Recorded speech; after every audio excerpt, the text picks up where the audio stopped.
오늘 저는 나뭇잎을 하나 들고 왔습니다. 더 정확하게 말하면 벌레 먹은 잎을 떼왔죠. 오늘은 시 한 편을 소개하면서 시작해 볼까 합니다. 벌레 먹은 나뭇잎, 이생진. 나뭇잎이 벌레 먹어서 예쁘다. 귀족의 손처럼 상처 하나 없이 매끈한 것은 어쩐지 베풀 줄 모르는 손 같아서 밉다. 떡갈나무 잎에 벌레 구멍이 뚫려서 그 구멍으로 하늘이 보이는 것은 예쁘다. 상처가 나서 예쁘다는 것은 잘못인 줄 안다. 그러나 남을 먹여가며 살았다는 흔적은 별처럼 아름답다. 여러분은 벌레 먹은 나뭇잎을 어떻게 생각하셨나요? 저는 보기 좋지 않다고 생각했어요. 그런데 이생진님은 벌레 먹은 나뭇잎이 더 예쁘다고 하시네요. 벌레 먹은 구멍을 오히려 자신을 희생하고 벌레를 먹인 아름다운 흔적이라고 하십니다. 참 멋있는 표현이죠. 그래도 이파리 입장에서는 벌레에게 먹히는 건 큰 고난이 아닐까요? 오늘 이 고난에 대한 이야기를 해볼까 합니다. 먼저 오늘도 묵상의 자리에 오신 여러분을 주님의 이름으로 축복합니다. 저는 일본어 예배와 호스피스를 섬기는 최정현 목사입니다. 저희는 지금 한 달이 넘도록 욥기만 묵상하고 있죠. 우리도 심히 고통스럽네요. 그런데 기쁜 소식은요. 이틀 후면 욥기가 끝난다는 것입니다. 욥은 박해받는 자라는 뜻입니다.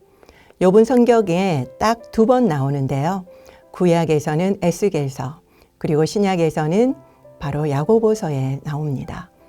에스겔서 14장 14절 그리고 20절에서는 욥을 의인으로 묘사를 합니다. 그리고 야고보서 5장 11절에선 인내하는 욥을 언급하죠. 그래서 욥기는 의인의 고난에 대한 말씀입니다. 욥기의 구조는 1장에서 3장은 서론, 그리고 4장에서 41장은 본론, 42장은 결론입니다. 특히 본론은 대단히 재미있어요. 지혜 창가인 28장을 중간에 두고 위인 4장에서 27장은 욥과 세 친구의 3개의 논쟁이 나옵니다. 그리고 뒤인 29장에서 41장은 욥, 엘리후, 하나님의 3개의 연설이 나오지요. 28장 앞뒤로 3개의 논쟁과 3개의 연설이 배치되어 있습니다. 그 중에 하나님의 연설은 38장에서 41장, 그러니까 총 4장입니다.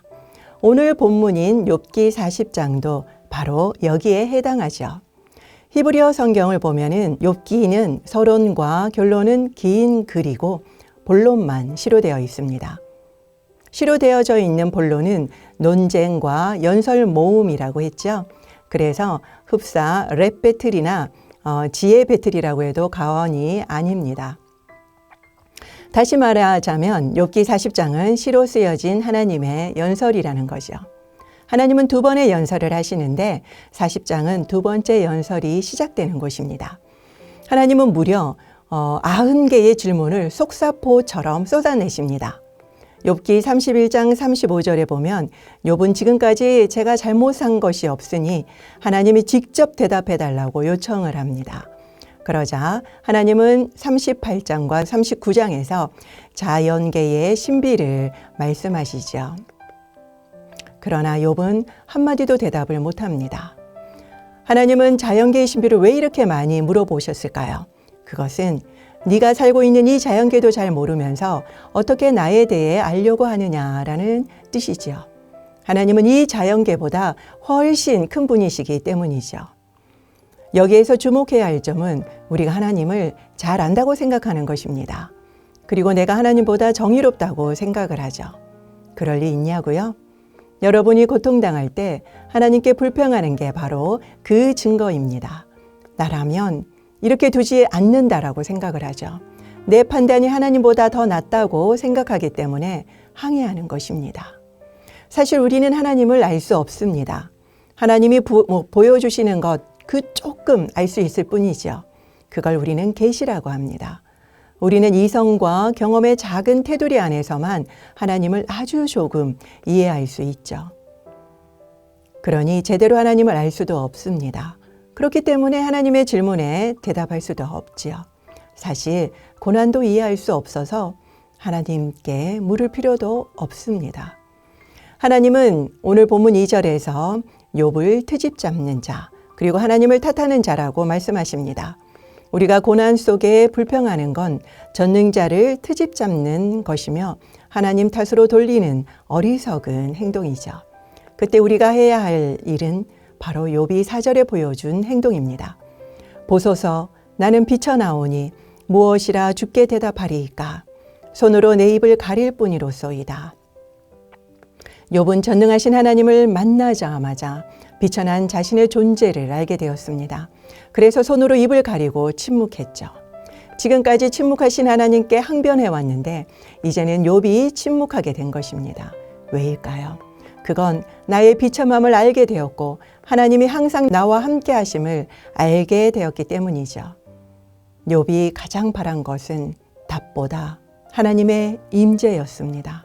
하나님이 함께 하셨음을 알게 되자 그는 더 이상 하나님께 어떠한 요구도 하지 않게 되죠.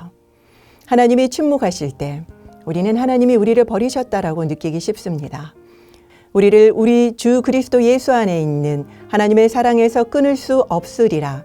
하나님은 우리를 어떤 순간에도 버리지 않으시고 함께 하십니다. 그리고 가장 좋은 것을 주시는 아버지이시죠. 여러분은 2016년도에 나온 마틴 스콜세지 감독의 사일런스, 한국어로는 침묵이라는 영화를 아십니까? 앤도 슈샤크 원작인 영화였죠.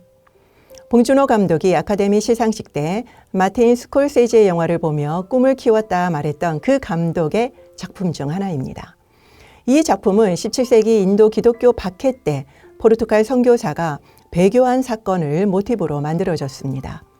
역사적으로 일본인은 기독교를 뿌리채 뽑기 위해서 100도씨가 넘는 온천에 기독교인들을 달고 아주 가는 구멍으로 뜨거운 온천수를 떨어뜨려서 극심한 고통을 주었습니다. 그리고 온천물을 몸에 뿌려 화상을 입혔다가 회복되면은 또 온천물을 뿌리기를 반복했습니다.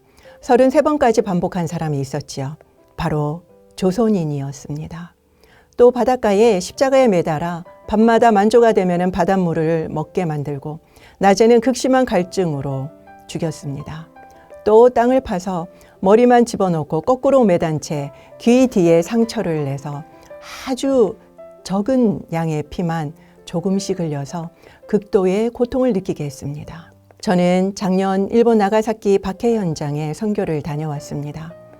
그 처참한 자로 광경에 마음이 너무나도 아팠습니다. 순교자 가운데는 일본인뿐만 아니라 조선인들도 너무나도 많았습니다.